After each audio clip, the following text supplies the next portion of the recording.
Friends, this is a channel about real life. No sugarcoating, no lies, only men's stories full of struggle, betrayal, and loss. It's about those who life knocked down, but who still found the strength to rise and keep going. If you seek honesty, strength, and inspiration, you're in the right place. Michael was 45, and he felt time like a slow stream devouring every moment of life. But here in the forest among the pines, and the earthy smell of moss and damp bark, he felt alive again, breathing air, scented with smoke and resin, feeling the warmth of his family. Sarah, beside him, and the laughter of Mark and Lily running around the tree, climbing the old ladder to the wooden tree house. Michael watched and thought how fast the children were growing, how everything around was changing, and yet, here in this tiny corner of the world, time seemed slow. Every sound of the forest, every rustle of leaves was music, calming him and filling him with anticipation. Something big and strange always lingered on the edge of his consciousness. He felt the gentle touch of wind brushing his face, the subtle movement of sunlight through the mist dancing on leaves, creating patterns that seemed alive, whispering secrets to him. The ground under his feet, soft yet firm, covered with layers of fallen needles and moss, and he sensed the presence of something unseen around every tree, every shadow.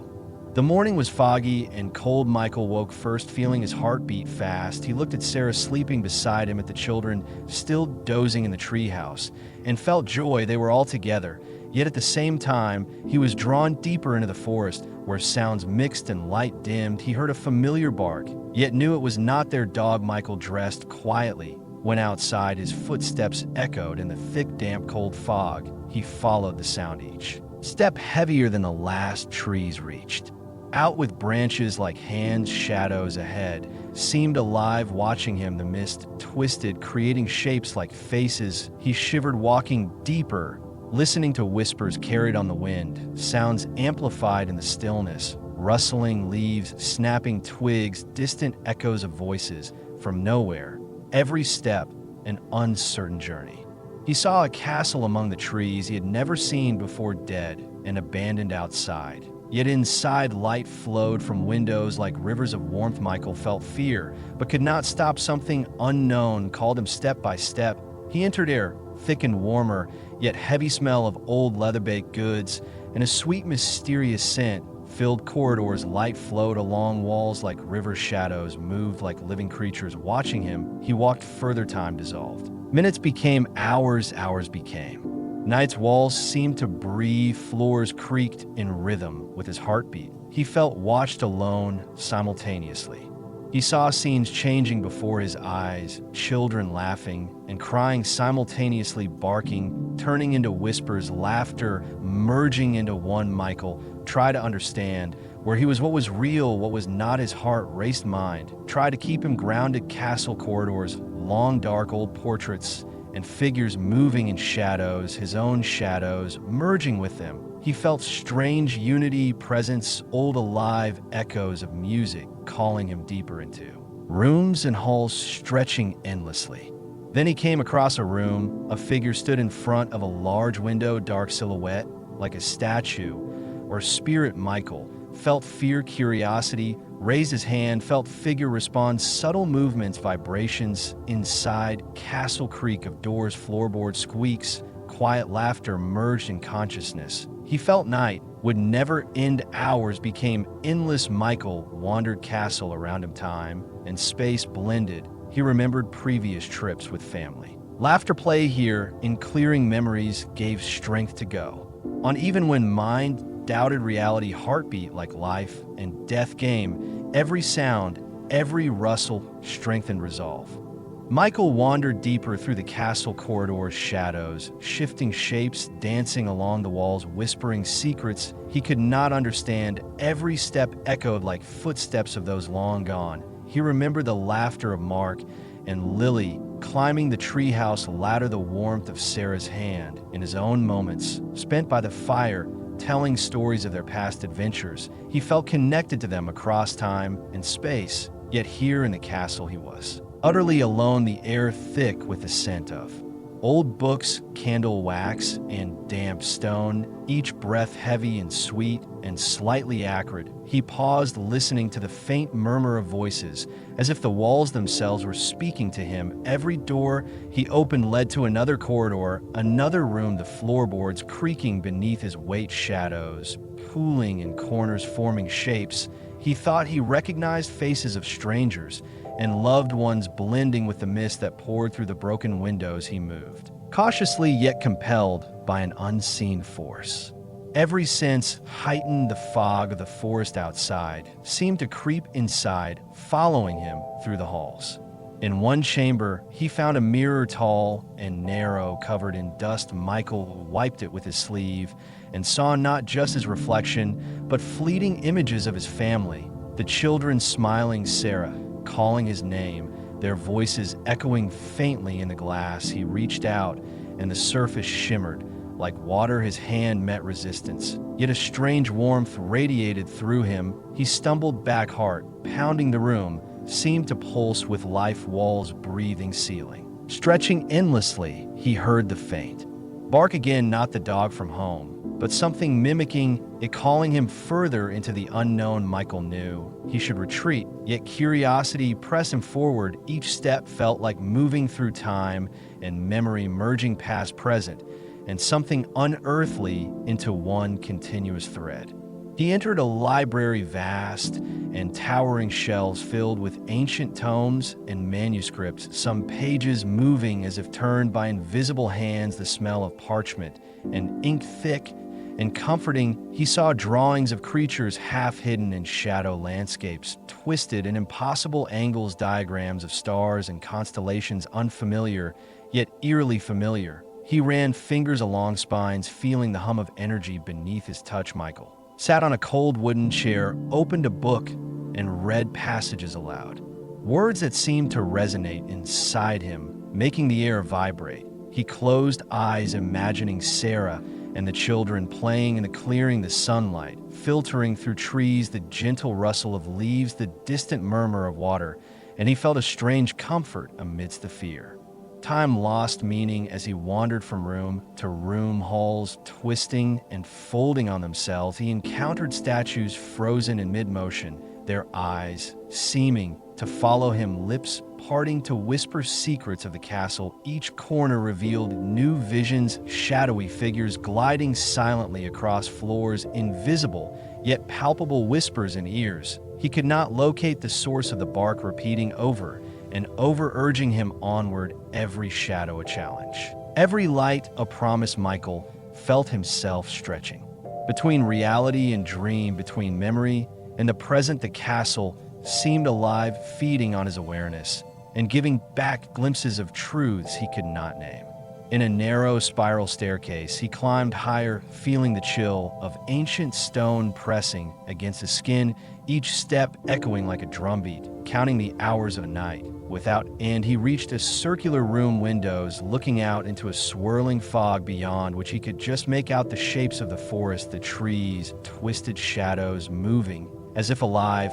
He felt an overwhelming mixture of awe and terror, and yet a strange calm. He understood that he was part of this place, somehow bound to its rhythm, its breath. He could feel the heartbeat of the castle synchronizing with his own, and he knew the night would leave a mark inside him forever. Michael descended from the spiral staircase into a hall dimly lit by flickering torches. The shadows on the walls twisted and merged, forming shapes that seemed alive. He heard distant whispers, laughter, crying, and the faint bark urging him onward. He paused, remembering Sarah's gentle voice, calling him for breakfast, Mark, and Lily running across the lawn, playing games. He felt a pang of longing for the warmth of home, and yet he could not leave the castle. Its pull too strong, drawing him deeper into the labyrinth. Every step taken felt predestined, every turn a test of courage and perception. The air was thick and moist, carrying scents of earth, stone, and the faint sweetness of something he could not identify. He reached a wide chamber filled with broken furniture, tapestries torn and hanging from the walls, dust motes dancing in the torchlight like tiny spirits. He moved carefully, listening to the echoes of his own footsteps and the distant murmurs that seemed to come from the very walls.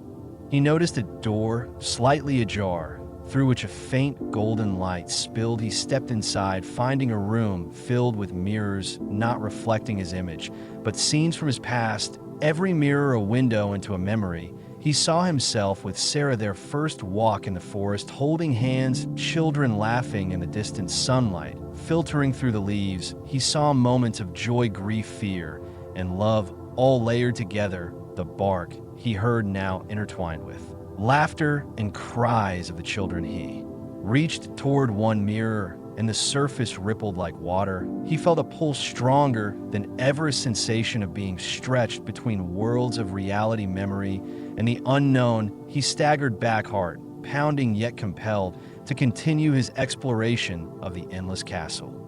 In the next corridor, he found statues of figures frozen mid-motion, some human, some animal, some unidentifiable shapes. Their eyes seemed to follow him, lips whispering words he could not comprehend. The shadows at their feet moved and twisted, forming shapes familiar, yet alien. He felt the presence of the castle as a living being breathing with him, merging with his thoughts and fears. He pressed forward, each hallway folding upon itself, creating impossible angles, corridors looping back and forth as if the castle was guiding him through a test of his own mind. He paused occasionally to listen. The bark repeated, now clear and urgent, a guide, a warning, or a lure. He could not tell, but it led him to a tower stair, spiraling up into darkness, mist curling around his feet. Climbing higher, the walls seemed to stretch endlessly.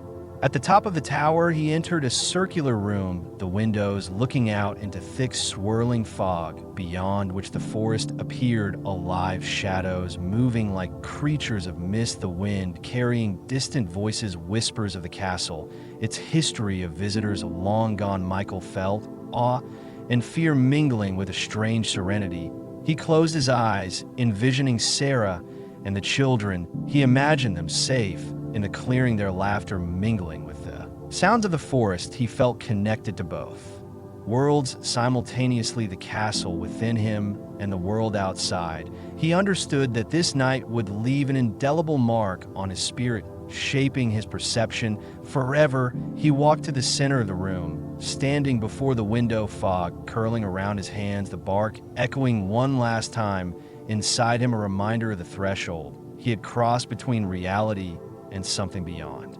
Michael stepped out of the castle into the dense fog of the forest, the air cold and damp, his breath visible in the dim light. He looked around, the trees twisted into strange shaped shadows, stretching like long fingers. The path back seemed uncertain yet familiar. He walked slowly, every step feeling the echo of the castle inside him. The bark he heard one last time, a memory and a guide blending with the distant laughter of his children. He felt the pull of home, and yet knew he had crossed a threshold, never to return to the man he had been before. He reached the edge of the forest, and the roadside appeared as if from nowhere, the familiar shapes of the trees and the glimmer of moonlight reflecting on the leaves. He saw his house in the distance, Sarah, Mark, and Lily moving inside. Yet they seemed ordinary, unknowing, unaware of the night he had endured. The castle still lingered his mind, every shadow, every sound, every whisper etched into his memory. He felt a strange loneliness, knowing that the experience he had was beyond explanation, beyond belief, and yet it had changed him forever. Michael approached the road, stepping onto the asphalt, feeling the chills seep into his shoes. Every sound amplified, the wind rustling the leaves, the faint echo of distant traffic. He felt his heart pounding, fear and awe mixing with relief and sorrow. He knew he had been gone for what seemed like hours, or maybe days. The world outside continued as normal, yet he was different inside. Every sensation heightened, every memory sharper. He felt the weight of the unknown pressing, and the strength gained from surviving it filling him simultaneously. Sarah opened the door as he reached the house, her eyes wide with concern. She called his name, and Mark and Lily ran to him, their voices blending into one familiar sound, yet alien in the context of what he had experienced. He tried to explain the night, the castle, the shadows, the bark, but words failed him. Their faces showed confusion, disbelief.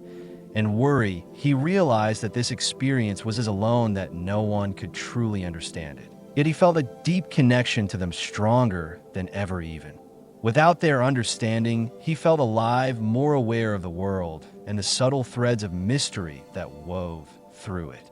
Michael settled that night in his room, staring at the ceiling, listening to the distant sound of the forest, the mist rolling in from the window. He felt the presence of the castle in every corner of his mind, every shadow reminding him of what he had faced. He reflected on fear, encouraged the thin line between reality and imagination, the profound impact of moments that change a life forever. He closed his eyes, breathing deeply the memory of the bark, the fog, and the twisted corridors of the castle.